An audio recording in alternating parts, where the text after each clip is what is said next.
Good morning, y'all.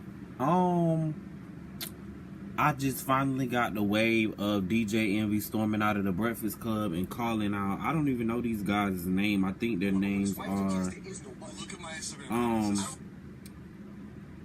Day Swan Miro or something like that.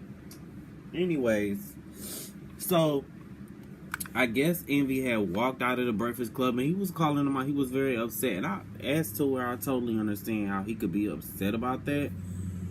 Um, the guys, I guess they're comedians or whatever. Who they are, I don't know who they are. I've never heard of them or whatever. I'm not sure.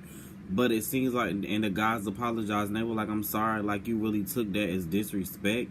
Like, and really, I don't know the backstory behind it, whatever they said, but they did show a little clip of what they said, and it seems like to me they were just like, "Oh yeah, something about the checks or whatever." And I don't think that they meant it like she was only there for the money, and DJ Envy was trying to say that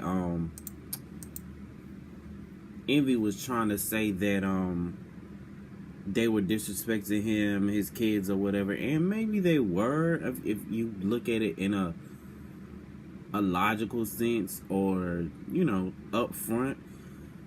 But here's the thing that I don't like about some of these media people. You do interviews, you talk shit about people every day, but when it's your turn for people to talk trash about you, you can't take the heat. And that's what really bothers me about a lot of these interviewers. They can throw shade and throw darts at a lot of people, but when it comes down to it, they can't take it. And I totally understand what DJ Envy was saying. I definitely understand what he was saying, because he was like, I don't play with that lightly. However, you stormed out of your job because these comedians were making a joke, and the guy was like, "You really took that like out of disrespect?" Like, I just think he should have been like, "Okay, when the guys were like, they did apologize." He was like, "You know what? I'm sorry, Envy. It was a joke." He should have been like, "Oh, okay. Well, you know what? I get it. It was a joke." I don't know if it was really I don't know if it was really that deep for him to really walk out and get so upset about it. I wonder how his wife feels about it, because to me, if I was in media personality and I was, had some type of clout or whatever, and I was on the radio every day and I talk trash about people, I'd be like, if it wasn't true and I knew she wasn't here for the checks and she's been here since before I had any money, me and my wife probably would have sat down and laughed at that. You know what I'm saying? Because it's really not that deep. Envy is really not. I'm still wondering what he really brings to the Breakfast Club, because he's really not. He's pretty boring. Him and Angela Yee are pretty boring as far as the Breakfast Club goes. But yeah, I mean, it really wasn't that deep to me as to say that he walked out of the Breakfast Club and he was just so upset and storming off like a little punk. I mean, you did have a thing. And here's another thing that bothers me. When the little dildo thing came out, you laughed about that. You wasn't upset about that. You didn't storm out of the Breakfast Club about that. You went to work that day. So I'm just wondering what's so different about that. And another thing, Envy, you cheated on your wife. So, if anything, you really should have laughed that off. Like, I mean, hell, you play your wife, you cheated on your wife. Well, who was it? Was it Erica Mena, I believe?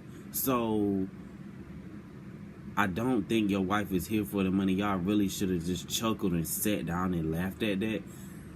These media people, they really bother me when somebody comes at them and then it's like, oh, it's World War II or whatever. And it's like, oh, the world's over. Somebody talking about me, but y'all sit here and y'all could talk shit about people all day.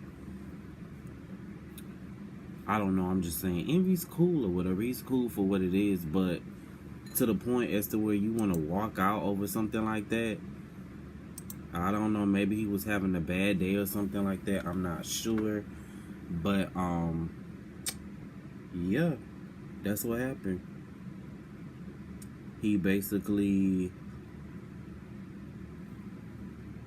I need to put a clip in here and just be like, I mean, Envy was really upset about it, and I was like, okay, I get it from his standpoint, but I also get it from the comedian standpoint and them being in media and making jokes. You know how many people get joked about on a show every day? They're like, oh, okay, whatever. You got to be able to stand tough in this business to be able to do stuff like that. And I'm gonna put the clip of the video up here. As a matter of fact, I need to download it. Let me see. We're gonna start with this. You owe my wife an apology. You owe your wife an apology? What Absolutely. We do? When you insinuated that she was there for the check on your show. Yes, she did. You said she was there for the check. That's what you said exactly. I heard it. And so you feel right now? Yeah, you owe her an apology. Let's hear the clip. Hold on, you. We got the clip on me since 15. All right, let's hear the clip. Hold on, I'm talking since 15. Before I had $1, she was making more money than me. So to insinuate that she was